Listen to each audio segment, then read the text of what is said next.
हरे कृष्णा। आप सभी का बहुत बहुत स्वागत है इस श्रृंखला में जिसका नाम है कामना। आज हम लोग एक ऐसी बात पर चर्चा करेंगे जो बहुत लोग सोचते हैं लेकिन समझ नहीं पाते। उसको हम समझाने का प्रयास करेंगे कि आप आसानी से उस बात को समझ जाए। हमने पहले बताया था कि काम संकल्प वर्जितः, कामनाओं और संकल्प दोनों को छोड़ देने के बाद हम कर्म कैसे करेंगे।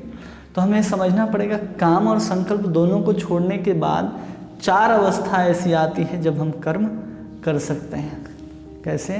छोटे से उदाहरण से समझिए।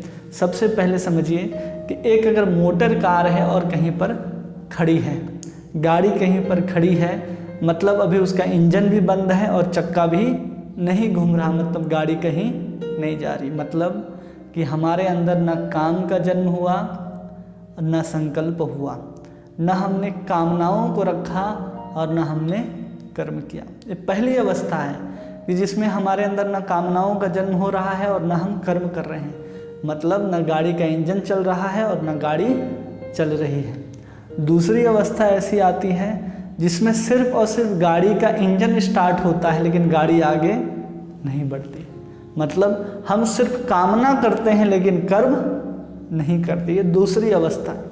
तीसरी अवस्था आती है जिसमें इंजन भी चलता है और इंजन के चलने से गाड़ी भी चलती है। वो तीसरी अवस्था है जिसमें हम कामना भी करते हैं और कर्म भी करते हैं। और चौथी अवस्था है कि गाड़ी एक ऐसे स्थान पर पहुंच जाती है जहां से केवल और केवल ढलान हो, तो अगर इंजन बंद कर दिया जाए फिर भी गाड़ी चलती है। तो वो चौथी अवस्था है जिसमें कामना को बंद कर देते हैं फिर भी कर्म होते रहता है। तो हमें चौथी स्थिति में पहुंचना है कि जिसमें हम अपने कामनाओं को बंद कर दें और फिर भी गाड़ी ढलान के माध्यम से चलती जाए। मतलब वहाँ सहारा मिला एक ढलान का, और वही ढलान हमारे जीवन में बहुत सुविधा, एक प्रवृत्ति है भगवान की तरफ से कि जो हमें सुख सुविधाएं जो मिल रही हैं उसमें संतोष करके अपनी ज़िंदगी को चलना उस ढलान की तरह है जिसमें हमें अलग से कोई कामनाएं करने की आवश्यकता नहीं होती और हम कर्म करते जाते हैं। और हम कर्म, कामना खत्म होने के कारण हम कर्म के बंधन में नहीं फंसते, क्योंकि हम कामनाओं के द्वारा ही क्या करते हैं, फल की तरफ देखते हैं और फंस जाते हैं। हम कामनाओं को छोड़ दें, केवल और केवल परमात्मा के लिए अगर कर्म करना आरंभ करते हैं तो हम इस संसार चक्र से निकल सकते हैं। बहुत सुंदर आपको समझाया गया।